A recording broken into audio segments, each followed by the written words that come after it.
Hey guys, and welcome back to my Let's Play of Sonic Heroes for the Nintendo GameCube.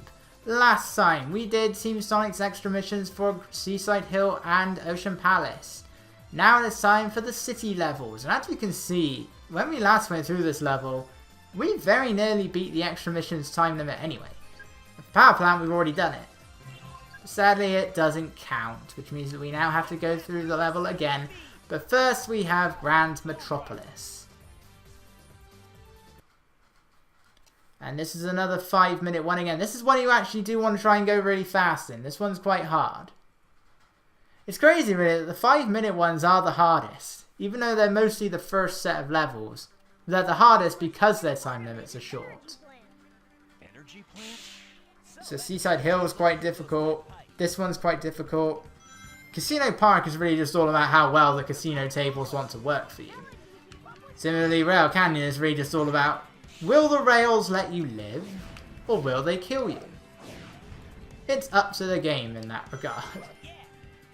But since this is Grand Metropolis, again, speed formation is awesome here. We just wanted to get this one leveled up first. Thankfully, they give us a power core item in that balloon. Sadly, I leveled up Tails there. Flight formation is not particularly useful in this level. He is in power plant, but not here. Tails, stop leveling up. I need that for Sonic. Sonic and Knuckles. Not the game, the characters. Tails, learn English. Well, actually, the person who really needs to learn English is the person who did the subtitles. Again, how you turn I'll handle it into leave this to me is something I will never understand. Unless it's an original line of dialogue, I will never understand. Woo! I jumped over them. Come on, Sonic. This way is faster. Running out of time, running out of time. No, that's what I need to sing is gotta go fast. Gotta go fast. Gotta go faster, faster, faster. I have not watched Sonic X. I've watched maybe like 3 episodes. I was mostly more surprised by how different Jason Griffith's Shadow voice was compared to what it was like in the games. How he can make it worse than Shadow the Hedgehog is something that I was truly amazed by. And again, I was never really a big fan of the 4 kids Sonic voices anyway, except in Unleashed. It was great in Unleashed. All 3 of them. That was when we were introduced to Jason Griffith's best voice work, you know? Professor Pickle's assistant with a whole pack of robots. Come on, Sonic. I still missed the balloon. How did I do that? Okay. Sometimes that happens with the air dash. Or at the very least, it still attacks enemies here. If you're ever doing an air dash and it isn't homing attacking into anything in the adventure games, no, I don't think it did it in Adventure 2, but in Adventure 1 it definitely did. The air dash just hurts. It doesn't serve as like a homing attack that isn't homing. It's not an attack, you just get hurt. Which I was never a fan of. I can't remember which other games did that though. Maybe 06 did it? I don't know. 06 pretty much homing attacked into everything. So there was never really a point in 06 where I just did an air dash into something. But I know it happens to me a lot in Adventure. I can't remember if it happens in Adventure 2, and I don't remember if it happens in anything post-Heroes, like Shadow or Unleashed. Well, Unleashed onwards, you always had a radar, right? A little lock-on thing anyway, so it didn't really matter. So, I don't know. I really need to stop doing that. I mean, it's cool that I can get that much air.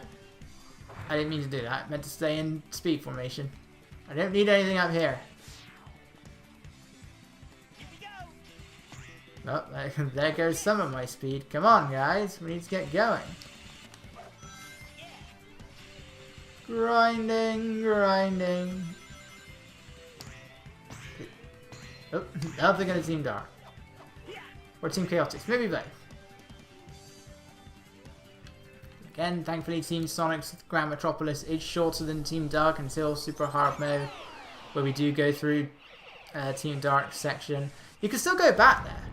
Like, you can still You can still go over there. I think there is a 1-up over there.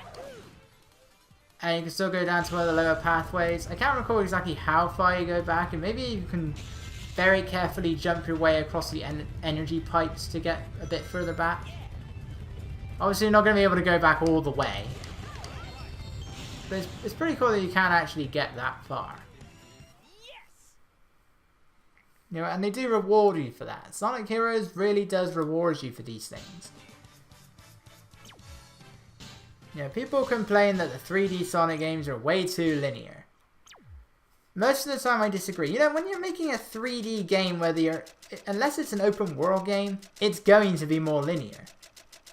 You know, in the end, in the classic Sonic games, you were still always just going from left to right most of the time. You know, there was an upper pathway and a lower pathway. Your goal is still the same. It's just one pathway had more spikes, the other pathway had more rings. But the 3D games, I think, do a pretty good job of that. Some more than others. And then in some games, there'll be some levels are more linear than others. Many of Adventure 2 levels, I'd say, are pretty linear. Speed Highway is pretty linear at times. And even some of the levels in this game are pretty linear. Power Plant is one I would say. No, not Power Plant, actually. Power Plant does have quite a lot of multiple pathways at points. Actually, Grand Metropolis. Grand Metropolis doesn't really have much in the way of multiple pathways.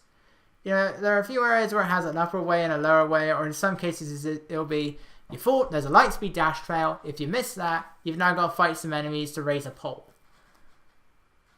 But that's not an alternate pathway, that's just an inconvenience, as a means of saying you failed. Unless you want to go down there. But overall, Sonic Heroes, linearity isn't really a problem. I mean, in the end, unless you're playing some kind of MMORPG, and even then I'm sure they have their linear sections, you know, all games are linear. In a way. You know, even Legend of Zelda Breath of the Wild, yeah, you have that entire Hyrule field. But in the end, your goal is still to destroy the Calamity Ganon and do all of that stuff. Whatever's in that game. I don't own a Switch. But I own a Wii U. If I ever do get that game, it'd be the Switch version. For no real reason other than having another game on the Switch. I've only finished one Zelda game, played half another, and I haven't even touched Wind Waker yet. So, in the end, all games are linear. It's just some are going to be more linear than others. It's like, even though 6 actually did get like multiple pathways that reward you for things, you know, it got that right. You know, there are still some levels where you're pretty much going through a hallway. Radical Train had quite a lot of that. Aquatic Base definitely had quite a lot of that. But for the most part, come on guys. For the most part, I think that game actually did get multiple pathways right. Shadow the Hedgehog, unfortunately, would end up completely messing. I know it's before 06, but Shadow the Hedgehog completely messed up multiple pathways by having different pathways for different missions without you actually knowing which mission was on which pathway. And that was definitely annoying. And then there was the Doom, which was just a horrendous level. People complain about Lost Impact. I complain about the Doom. I don't like Lost Impact either, but I find that one is better than the Doom, even with all those artificial chaos running around. Well, they're already running around, they're sort of floating in the air.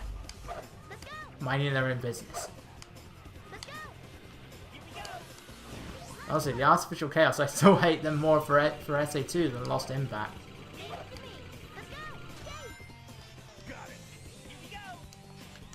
So, yeah, I mean, if you ever want a linear, when it comes to linear Sonic games, it's going to be the ones that are on rails. Not these rails, but, you know, the storybook series. Secret Rings and Black Knight. There's Secret Rings, Sonic's always moving anyway. There's a very small number of times where you can either hit a spring to get you onto a higher path, or you can tilt Sonic furthest to the left or right as possible, and he'll take a dash ramp that will send him slightly somewhere else. that will normally give him like a treasure chest or something. But you know, you're not even controlling Sonic's movements in that. And then with Black Knight, again, there were some times where it was all about just what direction you pushed the nunchucks control stick forwards. Yeah, but you were still always on, for the most part, a set path. Yeah, even I would say the Werehog had quite a few additional routes you could take. They weren't very common, but they were there. Like Dragon Road actually had quite a few. That's why the level 3 hot dog mission for that. You know, we normally hear complaints that the Werehog levels go on for about 40 minutes. That the hot dog mission's time is 3 minutes. So it's really, you can really get past that level very quickly. Just as long as you know for the mandatory fights which is the one specific enemy you actually have to kill.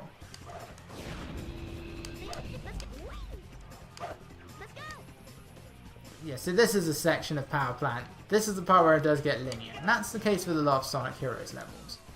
There'll be moments where it gets linear, but then it will then expand out into something much bigger. So even that bit up there, I'd say that's enough. There's a whole top path, there's a whole bottom path, both with their own sets of treasures. The top path will get you to places faster, but at the same time, the bottom path is the one that has a lot more of the rewards. There's a lot more enemies, which also means you can get a lot more points that way. But the top path is where you can actually get to places faster. And there's still stuff up here, you know, there's still rewards. There's a special stage key right there, which you can get on the top path. And that's one of the big complaints I'm hearing about Sonic Forces at the moment. It's just this level is too linear. Well, A, I'm seeing the pathways in the demos I'm watching. B, chances are Park Avenue and Green Hill Zone and whatever the Avatar stage was called, chances are those are the opening levels for each character. So they're tutorial levels. They're supposed to be linear. I mean, this game has a tutorial level. It's linear. You can't go anywhere. You can barely die in it unless it's by enemy contact. Sonic Unleashed, both versions had a tutorial level. No, they weren't very long, especially the HD versions. I think it only takes like 40 seconds. And for the most part, they didn't really have multiple pathways. I'd say the PS2 and Wii version did have a few multiple pathways, but the HD version didn't. And, I mean, Unleashed is one of the games that's often considered to be one of the more linear ones in general. At times, I'll agree, because it gets a bit boost happy, but it does contain quite a few extra pathways. The problem is when you're actually going for the medals, especially when they decide to put medals on both pathways. That is going to make showcasing the medals in Sonic Unleashed so much fun, and I still don't even know how I would showcase that in the first place, since you have to get them for story progression anyway. So that's something I wouldn't really know how to show off at this point. Unleashed HD is a long way away, because we have a number of Sonic games in this retrospective to go. Again, the only ones I'm not sure about are the handhelds. For two different reasons. A, because, as we've seen, my capture card is messing up and keeps recording things at half the frame rate unless it's on an HD console, which would require me to have to play Sonic Advance 1 and 2 on my laptop. I use them via an emulator. I have the games, but I use them via the emulator for the most part, but that's on my Wii. And playing a game on my Wii results in half the frame rate for some odd reason. And I don't know why that is. And I was looking at what Sonic 1 looks like at half the frame rate. I hope I was a bit closer to that than... I hope I'm further away from that than I think I am. But Sonic 1 at half the frame rate looks absolutely dreadful. I just don't know what it is. Because when I look at like the different types of video players that my computer has, sometimes it still goes at 50 frames per second. But the only ones that all the editors and stuff use is the one that is the main one, the film and TV set thing, which keeps having the frame rate. And I do not know what to do about it. That's why the characters always look like they're breaking apart, especially in the cutscenes. But I can continue that rant, and the many rants I have of Sonic Forces, in the next parts. And this rant, Bingo Highway. So, I will see you guys then.